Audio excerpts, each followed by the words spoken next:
Good morning to everyone, and welcome to the well here at STSA, those who are joining in Arlington, and of course our friends across the camera there in Leesburg. We're happy that you're joining us today.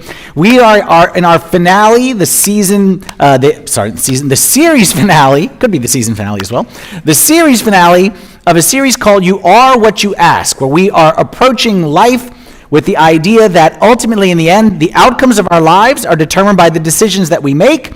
And the goal is to give us a better framework for making decisions by asking better questions. Because what we talked about from the beginning of the series is every single person in this room, every person who exists on this earth, you have a framework in mind of how you make decisions. It's just a matter of whether or not you are aware of it, or whether it's subconscious, whether you're intentional about it, or whether it just happens to you. Like, for example, you may make decisions without realizing it. A lot of people would say, whenever it's a decision, yes or no, they ask, will this make me happy? Will this make me happy? And I bet if you're a person who asks always, will this make me happy? I bet you probably live a comfortable life, but I bet you probably also live a selfish life. Because the goal of life isn't just to be happy about me. Some people would make decisions by, you would approach and say, will this make me rich? Will this make me money? And if that's you probably accumulated a lot of money in life. But maybe relationships aren't as deep. Maybe there's no real connection there. Maybe you're isolated. Some people would say, will this make me feel good? That's the world we live in today. Everything wants to feel good. Will this make me feel good? And if you live a life, if that's the question you ask, will this make me feel good? Then you probably live a very pleasurable life. But maybe not a lot of depth to that life. Maybe a lot of superficiality to that life, because in the end, you're only as good as the questions that you ask. And the point of the series is me challenging you, challenging all of us to make better decisions by asking better questions, because in the end, you're only as good as the questions that you ask. And we talked about 3 questions so far, so let's go quick recap for those who weren't here. Question number 1, all together, read it with me. Question 1 says, am I being honest with myself really? And that one we said you have to ask it twice. Am I being honest with myself? Am I being honest with myself really? That week I challenged you to try to get to what's the real reason that you're making that decision. What's the true intent that's on the inside? We talked about how every one of us, whether we received a sales training background or not, every one of us is a great salesman to one sucker. There's one sucker on this planet who will buy whatever it is that we're selling, and that's ourselves. You can sell yourself anything. Any bad decision you've made, you've sold yourself on it. You've convinced yourself you're doing it for this reason, but the reality was maybe something different. Why am I doing this? Am I being honest with myself? Am I being honest with myself really? Question number 2, all together, says, what story do I want to tell? Every decision that you make is a permanent part of our story. Every decision is you're writing the autobiography of your life without even realizing it. You're writing the autobiography one decision at a time. You get to determine what the next chapter says, and the next chapter after that. And my challenge to you that week was to make sure that you're writing a story that you are proud to tell. That you are proud to tell your kids and your grandkids one day. Last week, week number 3, I want to hear everyone, Leesburg especially, I want to hear you on this time too, all together, says, is there a tension that deserves my attention? Last week we talked about how sometimes we are kind of going in this direction and this kind of makes sense and our Excel spreadsheet says this, but there's just this gut feeling, this uneasiness inside of us that's like, I just don't feel comfortable with that. Well, what I'm saying is, I'm not saying to blindly obey the gut, but what I'm saying is to embrace it, to wrestle with it, to allow it to bother you, and to figure out, is there anything to it? And in the end, if there isn't, there isn't. But you'd be doing yourself a disservice to not at least explore what's the reason for your hesitation. We said last week we want to pause and find the cause of that inside feeling. So those are the first 3 weeks. If you missed that so far, go onto our YouTube page. You can watch all of them. Okay, I know today a lot of people are getting together. Okay, watch something on TV, Super Bowl, something like that. What better way to pregame? Okay, or better, we said Valentine's Day. Looking for a romantic date. Guys, you take the lady out, put her in front of the TV, say, let's binge watch Father Anthony, turn down the lights, see where the night takes you. Okay?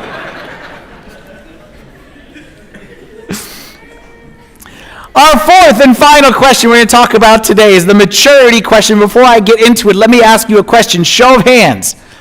Are you a snoozer? Who's a snoozer here in this room? You know, some people are very proud to be snoozers, okay? Snoozers. Snoozers in the room. I saw hands up go all over the place. Snoozer. Some of you are thinking, I hope this sermon's not a snoozer. No, this won't be a snoozer. I'm asking you if you're a snoozer. Snoozers. Let me ask you a question. As a former snoozer, I've been doing better. Now I don't have to snooze because now at my age is the bathroom break. I can't get past a certain point anyway, so that I have a built-in alarm clock. But when we were snoozers, let me ask you a question. Why do we do this to ourselves? Why do we snooze?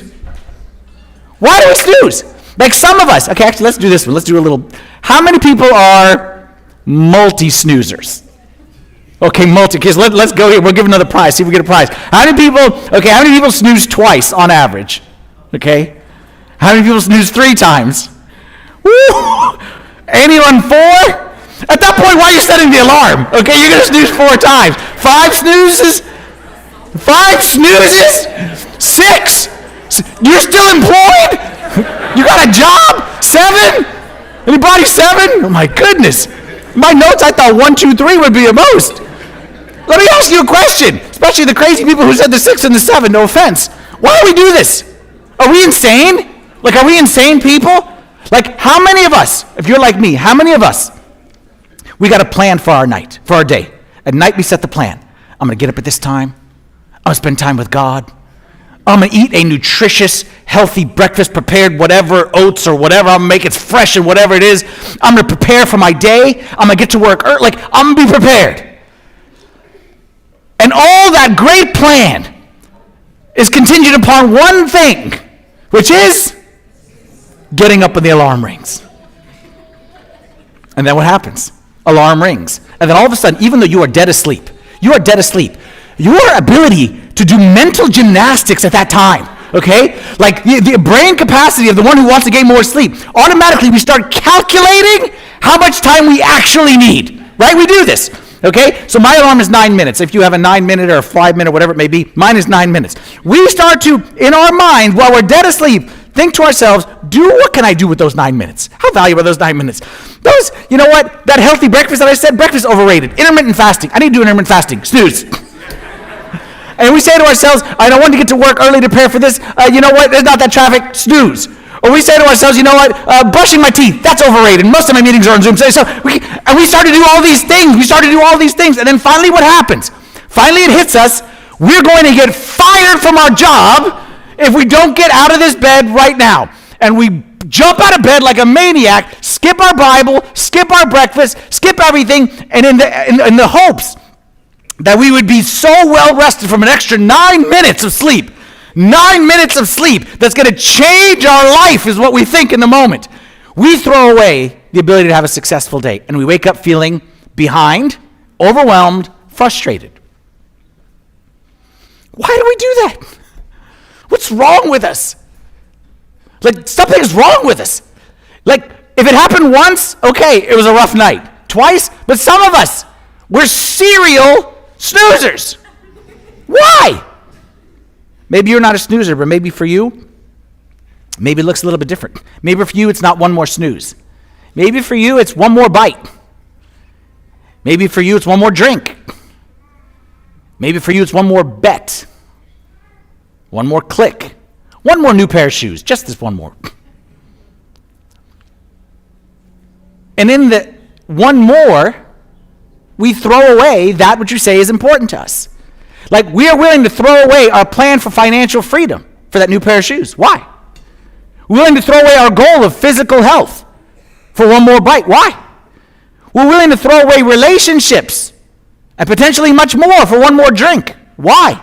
Why? Why do we do that to ourselves? Well, I'll tell you why we do that to ourselves. Proverbs chapter 26, verse 11 says, as a dog returns to his own vomit, so a fool repeats his folly. See, there's something about human nature. Human nature likes to get as close as possible to the edge without going over. That's how we are as human beings.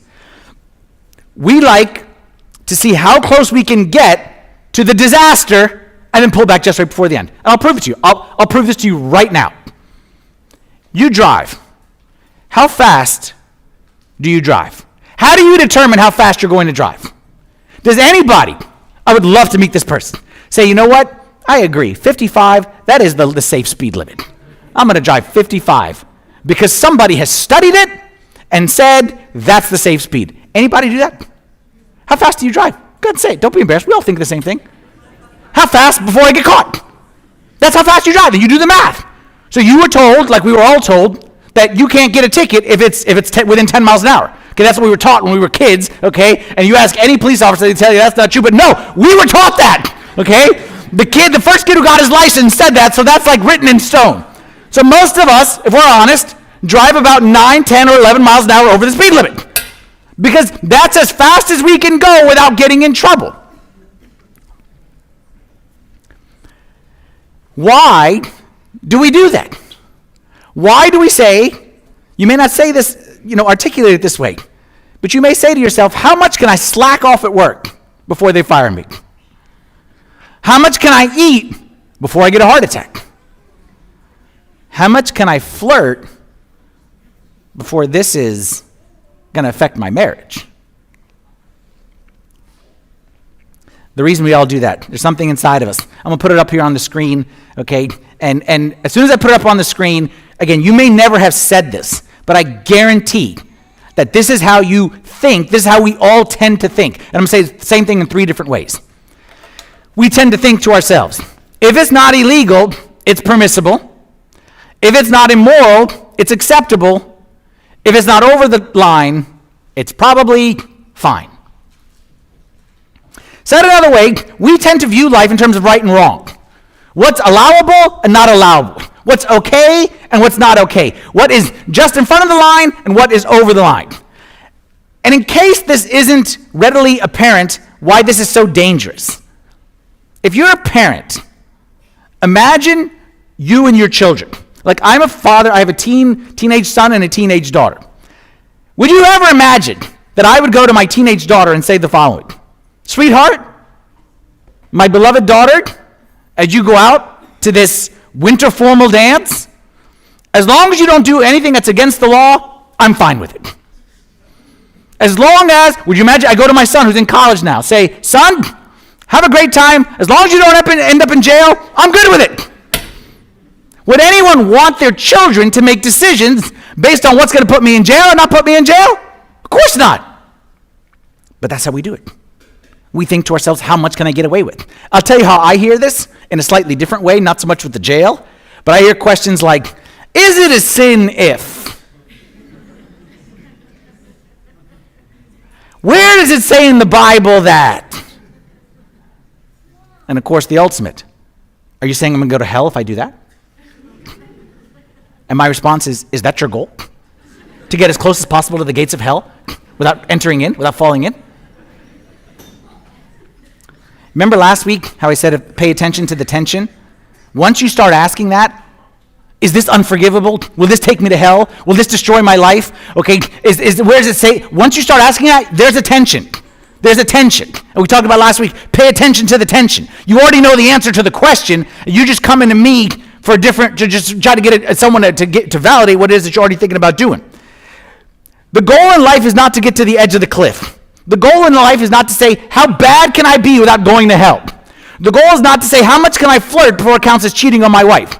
The goal is not to say, how much do I have to steal before I'm officially a thief? How much do I have to ignore my child before I'm officially a negligent person? How much time you really got to spend on social media before they start to make documentaries about you? Like, that's not the goal. That's not the goal. What I want to challenge you today, I'm going to show you a verse up on the screen that will challenge you to a new methodology of making decisions. And it's not a matter if it's immoral or not immoral, not a matter if it's against the law or not against the law. I'm going to challenge you to a different standard. 1 Corinthians 6:12, then I'll give you the question. It says, all things are lawful for me, but all things are not helpful. Can we read that all together? All things are lawful for me, but all things are not helpful. Could it be that there are some things that are lawful, allowable, not a sin, but not a good decision? Could it be? Imagine, I'll give you another example. Imagine that you are at a big swimming pool, okay, very deep water, and you saw at the edge of that pool, there was like a 2-year-old standing at the edge of the pool, okay? The 2-year-old had wandered from where his parents were, and the 2-year-old is standing now at the edge of that pool. What would you do? Would you do anything? What would you do? You'd run and save him, right? Why? No, think about it. Like, play the game with me. Hear me. Why would, like, all of us are instinct to be, oh my goodness! And you'd run and grab him. My question is why? Why? You would say, because I don't want him to drown, right? But he's not drowning. Is he drowning? He's not drowning. He's standing by the edge of the pool. He's not even wet. He had one drop of water on it. Why are you flipping out? Well, the answer is very simple. Logic. He's not drowning. He's not wet. But he's only one step away. He's only one step away. He's got no margin for error. He's got no room. And if you've lived long enough in life, you know that that's how life works. Is 1 minute you are dry, and the next minute you're drowning. 1 minute you are happily married, you have the respect of your wife and your children, and the next minute, all gone. 1 minute you're sober and in control, and the next one, you are tumbling down a cliff to your own destruction. Back to the little kid by the edge of the pool. We react not to what we are doing for that child. We're reacting not to what the child is doing. He's just standing. We react to where he is headed, the direction that he is going, the direction that the arrow is pointing in. And because of that, I'm going to show you our question for today. And it might be the most important of all the questions. And the question is this: what is the wise thing to do? What is the wise thing to do? We have to change our decision-making framework. Okay, no more are we going to approach life and say, what's the bare minimum? What's the bare minimum to stay married? What's the bare minimum to not get out of school? What's the bare minimum to be able to not have to go to hell? That's not our decision. We're going to ask ourselves, not how do I avoid a disaster? We're going to ask ourselves, is it wise to do this? Because all things are lawful, but all things are not helpful. So you're allowed to have another drink. You're over age. You are certainly allowed to. You have that right. But is that the wise thing to do? Let's be honest. Is it wise to have another drink? Is it wise to even have that first drink? You tell me. I'm not saying you're not allowed to be in a relationship. You're certainly allowed to. That is your right. But is it the wise thing to do right now, after what just happened in that last relationship, after the situation that you just went through? Is it wise? I'm not saying it's not allowable, but is it the wise thing to do at this point in time? Is it wise to watch that movie? Is it wise to watch that show? Is it wise to go out to that party? Is it wise to be friends with that person? You're allowed. But is it the wise thing to do? Again, you're smart enough to know this. And most of the time, actually, let me challenge you this way. You think of your worst regret in life. Think of the biggest mistakes that you've made in life. I guarantee you, if you're anything like everyone else in this world, very rarely does someone go from here to here in one decision. You know what usually happens? Usually starts off that we're okay and everything is okay and everything is okay, and then we just start to inch a little bit. And we start to inch, and everything's fine. And then over here, it was like, whoa, that was a close one. Okay, but we're okay. And we look over here, oh, just barely missed out on that one. Okay, thank God. And we just kind of keep inching and keep inching and keep inching, and then someone warns us, we're like, no, we're okay. And someone's like, hey, it's dangerous. No, we're fine. Hey, boom. Fall off the cliff. That's how it always happened. And what would have been better if that person, that all these decisions to move from here to here to here to here were not illegal things. There's probably no of the 10 Commandments was not against any of these things. But the end result was this was not a wise decision, and this was not a wise decision, and this was definitely not a wise decision. And the end result of all those not wise decisions is you end up in a bad place. One of the early church fathers, St. John Chrysostom, says it this way, someone who lived in the 4th century. He said, no one quickly and at once rushes out into vice. The devil gently and little by little, that's the most dangerous phrase, gently and little by little leads him on to it until he comes to the very pit of destruction and casts himself in. Just because there is no thou shalt not telling you not to do that doesn't mean there's a thou shalt do it. Just because it's not illegal, just because there's no commandment, just because God himself didn't appear to you and tell you that you're not allowed to do that, doesn't mean that it's the wise thing to do. Every week, I put a question up on the screen. We take a passage from Scripture. Usually it's a character of someone who exemplified what we're talking about here. Today, biblical passage is very simple. It's going to be 3 verses, And it's St. Paul giving us potentially the best advice for 2024 that you could ever get. And you can give it to us for free right here. It's in Ephesians chapter 5, verse 15 through 17. It says, "See then that you walk circumspectly, not as fools, but as wise, redeeming the time because the days are evil. Therefore," again he says it, "do not be unwise, but understand what the will of the Lord is." Twice there, actually kind of 3 times, he said, don't be fools, make wise decisions. Be wise. Don't be like the fools. Be wise. And the reason that it's so important for you to be wise, not like fools, is because he said the days are evil. Do you know what it means, the days are evil? We talked about this a few weeks ago. The days are evil means that life naturally pulls us towards the outer edge. We are naturally inclined towards the edges, not towards a safe place. Like that child will always be drawn to the edge. And we are always drawn to, like I said, we're not drawn to eat, we're drawn to overeat.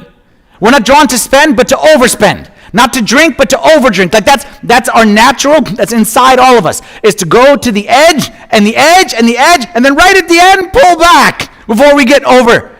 But that's a very dangerous game to play.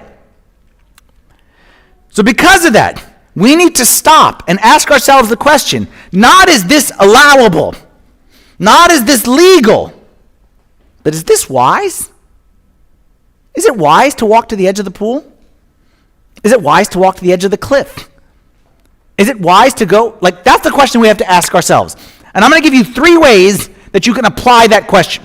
Past, present, and future. I'm put up here on the screen, and we'll go one by one. In light of my past experiences, in light of my current circumstances, in light of my future hopes and dreams, what is the wise thing to do? Past, present, and future. In light of my past experiences, my current circumstances, my future hopes and dreams. Let's start with the past. You've heard the expression, those who forget the past are doomed to repeat it. They say it a slightly different way. Those who don't pay attention to what got them into trouble yesterday, probably going to find themselves in trouble today and tomorrow. Not as succinct as the first way, but gets the message across. In other words, every one of us has a past. Every one of us has certain things, experiences, that, watch this word, predisposes us to certain temptations and lusts. And I want to go even further, to certain disasters and blind spots. In other words, each one of us is a sucker for something. So therefore, listen carefully, this is important. What may be okay for other people to do should be off limits for you.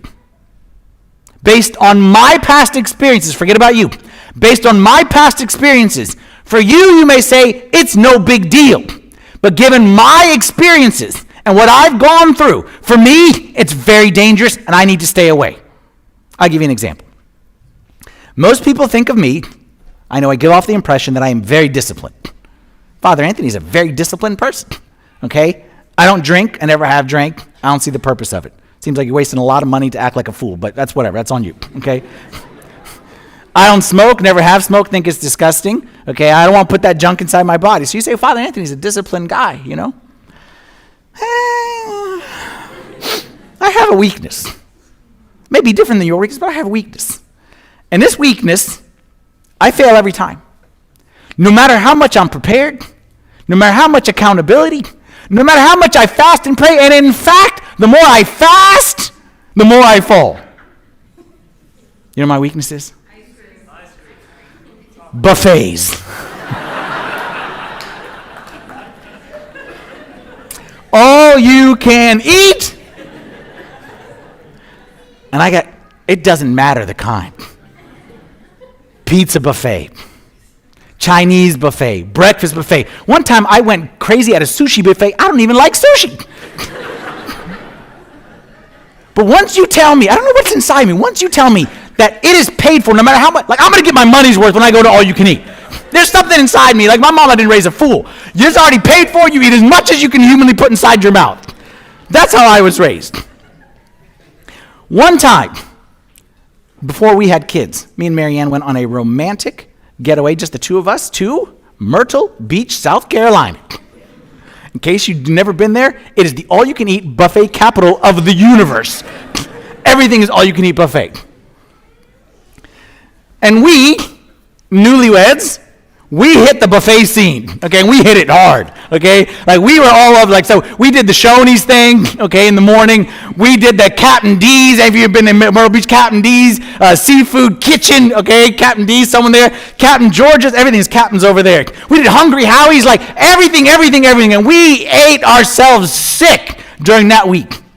But then the pinnacle of it all, the pinnacle, was on our second to last day. We went to a fine establishment known as Mammy's Kitchen. Mammy's Kitchen. If you've ever been to Myrtle Beach, there's a Pappy's Kitchen and a Mammy's Kitchen. And you can imagine the high quality food that we're talking about right there, Mammy's Kitchen. And I'm telling you, this is true. You ask my wife about it. We're like married for like a year. We're like still in like the newlywed, like whatever with each other. When I had to walk out. I made my plate. Okay, and every time I make a plate, I wasn't hungry, but it didn't matter if I'm hungry. I'm eating, okay? Nothing looked appetizing, but again, that's inconsequential. And I filled my plate, and I used to fill that plate, like, because in addition to wanting to eat, I didn't want to have to get up, so I filled that plate, okay? And I put the meats at the bottom. You know, you never put the vegetables on the bottom. You put the meat as a base layer, okay? So you can build up on that. It's like Legos, okay? You got to have the strong foundation. And I built that bad boy up, and I put stuff that I never even heard of. I didn't even like it. I don't care. I'm going to eat it. Sat down at that table and I started eating, and I'm sick to my stomach, and I'm forcing it down, okay? You know, I'm forcing it, and finally I'm like, I can't do it. And I had to get up, ask my wife. I had to leave. I left her there. I'm like, I can't do this anymore. I'm going to be outside in the parking lot. Mammy wins, okay? I cannot defeat Mammy. And I left my beautiful bride sitting in there in Mammy's kitchen by herself with a big old plate of food in front of her, which is mine, and her own plate. And I waited in outside. And what I'm telling you, the lesson is simple. Are buffets wrong? No. Are they illegal? No. Are they immoral? No. But I shouldn't go. I shouldn't go to all-you-can-eat buffets. You know where I shouldn't go especially? I shouldn't go on a cruise. And my whole life, up until this past summer, my whole life, my dad begged me to go. I'm not going on a cruise. My wife, everyone in my family want to go on a cruise. I can't. I will explode if I go on a cruise. And then this past summer, we decided we're going to take a cruise. My wife's beautiful idea was to take a cruise. And I said, and she said, well, so I had a plan. And I started off good, okay, until lunch. And if you've ever been on a cruise, man, it is impossible. Okay, because there is a 24/7 buffet. And in something that invented on a cruise, I don't know if you heard of this, okay, like breakfast is fantastic, lunch is great, dinner's great. They invented a meal between lunch and dinner. Did you know? Afternoon snack. It's no snack, okay? I'm filling up on the cakes, I'm on the sandwiches, I mean everything I can. And I'm forcing myself to eat. And then finally, I said to myself, you know what? This is too much. So we made a decision that in order to keep me alive, okay, by the end of the trip, that I was not going to go to the buffet for dinner anymore. I was going to gorge myself breakfast and lunch and probably afternoon snack. But for dinner, for that one meal a day, I would go to the restaurant. In the restaurant, you order something and it comes in a little plate. What I'm about to say, I'm not proud of. But that first evening at dinner, we sat down, we ordered the food. Takes forever to bring the food out. I'm like dying because I know there's good stuff upstairs, just one flight upstairs. They bring the food out. I finish in 4 seconds. Everyone else is still eating. I said, oh,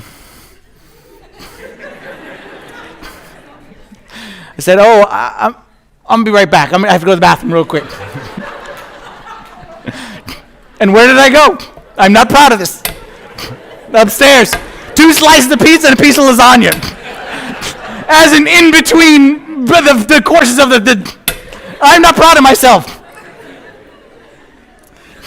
Here's the thing. Let's get back here. Is it immoral to go to a buffet? Is it against the law to go to a buffet? Is it against the 10 Commandments? Will I go to hell if I go to a buffet? No. But for me, is it wise? No, in a million years, no.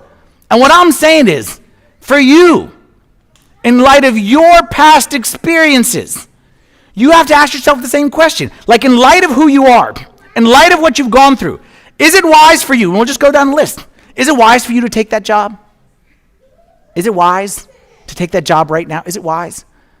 Is it wise for you to download that app right now? Are you sure? Are you sure is it wise for you to go out to that event? Is it wise for you, given how much you've gone overboard so many times in the past? Those who don't learn from their past are doomed to repeat it. Proverbs chapter 6, verse 27 to 28. Can a man take fire to his bosom and his clothes not be burned? Can one walk on hot coals and his feet not be seared? Meaning, like, if this thing burned you last week, and it burned you the week before, and it burned you the week before, you really going to take it and think that you're not going to get burned? Come on, you're smarter than that. You're smarter than that. Don't settle for is it right or wrong. First, in light of my past experience, is this the wise thing to do? Let's move now to our present, my current circumstances. In light of my current circumstances, is that the wise thing to do? And life, in case you haven't figured this out, life is lived in seasons. And there are seasons for certain things and seasons for things to be different. And some things are appropriate for this season, but they might not be appropriate for the next season. Or let me say that better. They were appropriate last season, but they might not be appropriate in the present season. The writer of Ecclesiastes, King Solomon, says this, Ecclesiastes 3:1, to everything there is a season, a time for every purpose under heaven. In other words, there was a song made about this, okay, by the Byrds, the time for this, time that. Let me say it my own way. There's a time to date and time not to date. There's a time to spend and a time to save. There's a time to stay out and there's a time to stay in. There's a time to reach out and there's a time to protect oneself. And the important part is it's not forever. It may just be for a season. Like I remember for me, like when my kids were younger, okay, when I was ordained as priest, I didn't have kids. And then eventually I had kids, and now my kids are kind of on the grown-up side.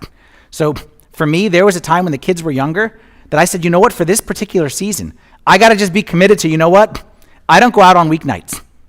And there was a while, it was probably like a 5, 6, 7 year period where I said, you know what, I'll be out one weeknight per week, that's it. And then you would say, is that really a priest? No, I'm not saying all priests should do that. And before I had kids, it was the opposite. I was probably out 5 nights a week. But at that season, I felt like, you know what? My kids, I needed to be home. And I know going forward that season will end and maybe that rule will change. Maybe I'll be out. Maybe it's the opposite. Maybe I'll be out more. Like, my point is, it's not a forever decision. But in light of my current circumstances, is it the wise thing to do? Parents, you have your kids, depending on how old your kids are.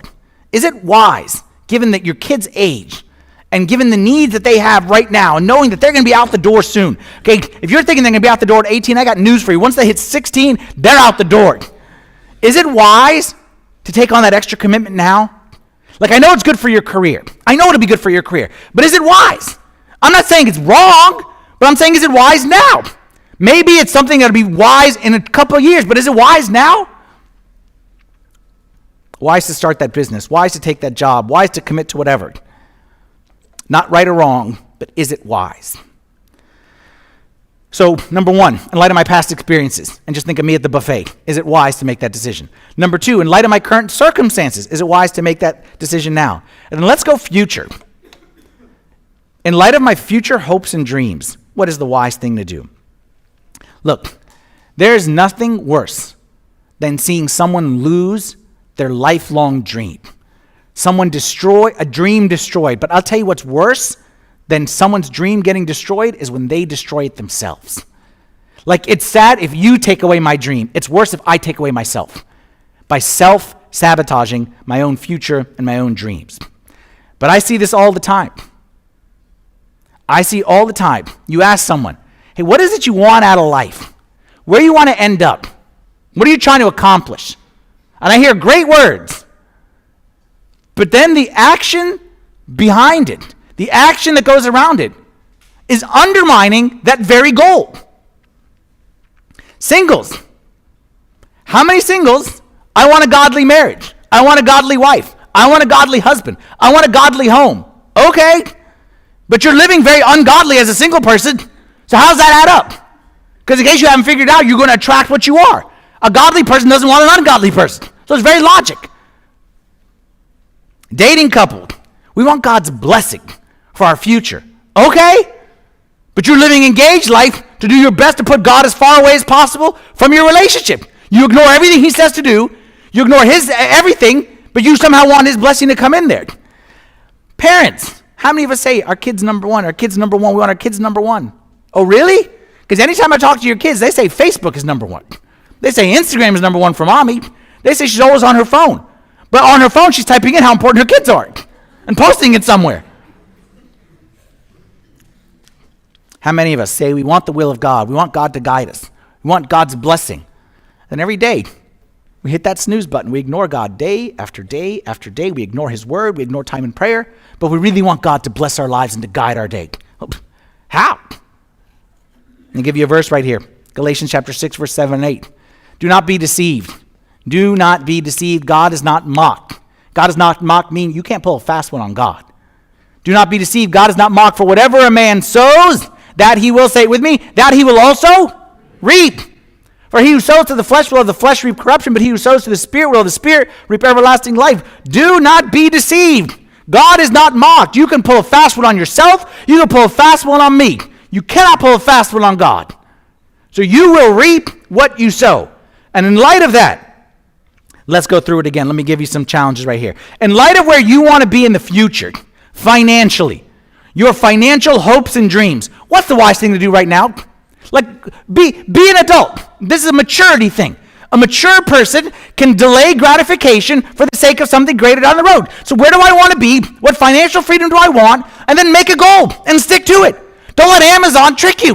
Don't let Target destroy your financial freedom goals. Like, come on.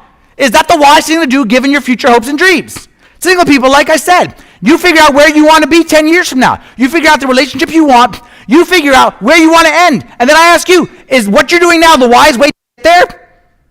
Is this, do you see the path from A to B to C to D leading where you want? If you're married and you plan to go to the distance with your spouse, everyone's dream, to be married forever, BFF the right way, best friends forever, for life, forever, whatever. That's your plan. Well, let me ask you a question. Are you doing anything now that puts that at jeopardy? You want to get there. Is there anything that may be allowable, may be illegal, you're not breaking the law, but it puts that goal in jeopardy? Or maybe it's the opposite. Maybe you're not doing anything to facilitate that goal. You got children. How do you envision those children as teenagers? College kids, adults, married one day. How do you envision the relationship between you two? How do you envision their relationship with God? Well, if that's what you're envisioning, what are you doing today that's going to take you there? Come on. You're smart enough to figure this out. If you invest nothing in that relationship, then don't be surprised when you get nothing from it. Because God is not mocked. Whatever a man sows, that he will also reap. Look, I don't want to sound negative. But when it comes to your future hopes and dreams, the deck is stacked against you. You know that, right? The deck is stacked against you actually getting there. Life is not in your favor. The days are evil. That's what St. Paul said. And because of that, because we understand that the gravitational pull will always be to the edge, the gravitational pull will never be towards a happy marriage.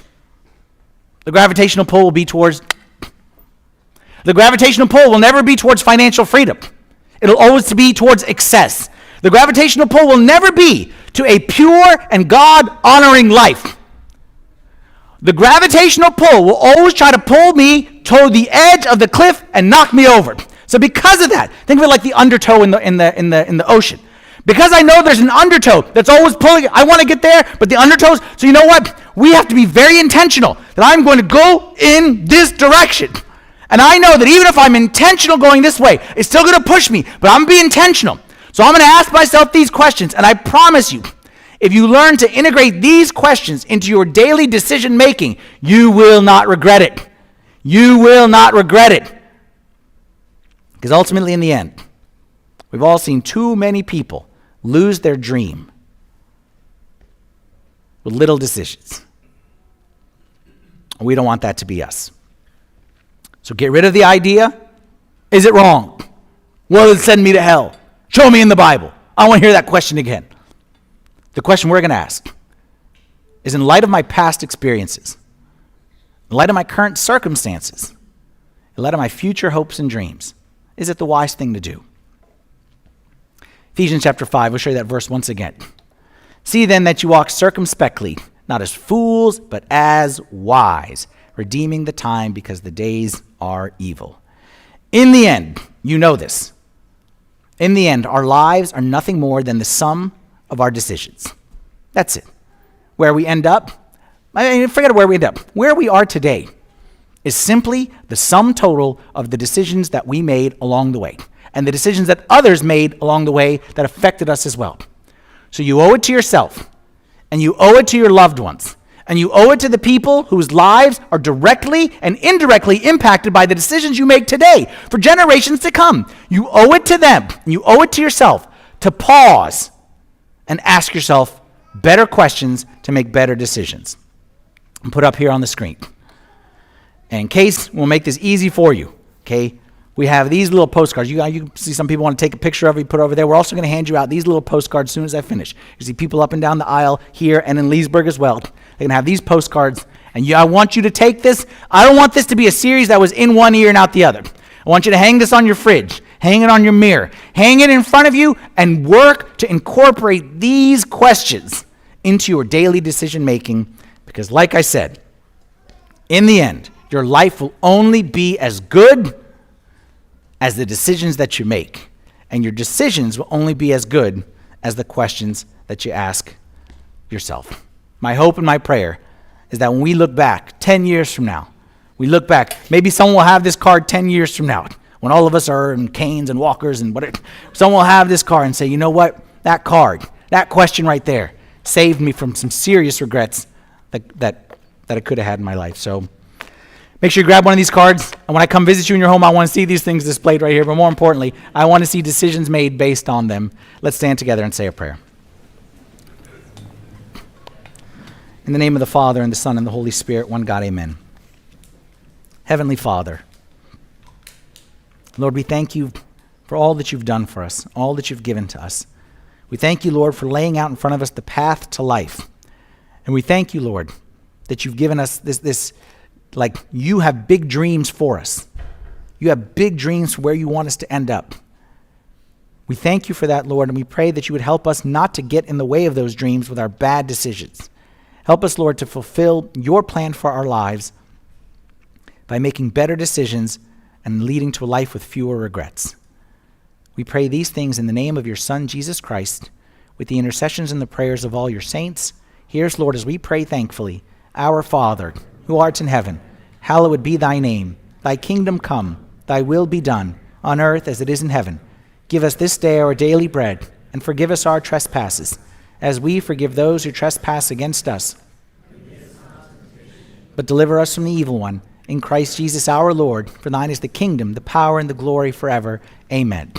Just before we go, just a reminder for those who didn't hear the announcement after church, we have something today called Find Out More taking place in Classroom 7 right now. And this is an opportunity if anyone wants to go to a Find Out More session, ask questions about the church or about anything that we believe, anyone is welcome. Find Out More, Classroom number 7. We'll see you all next week. Have a good week.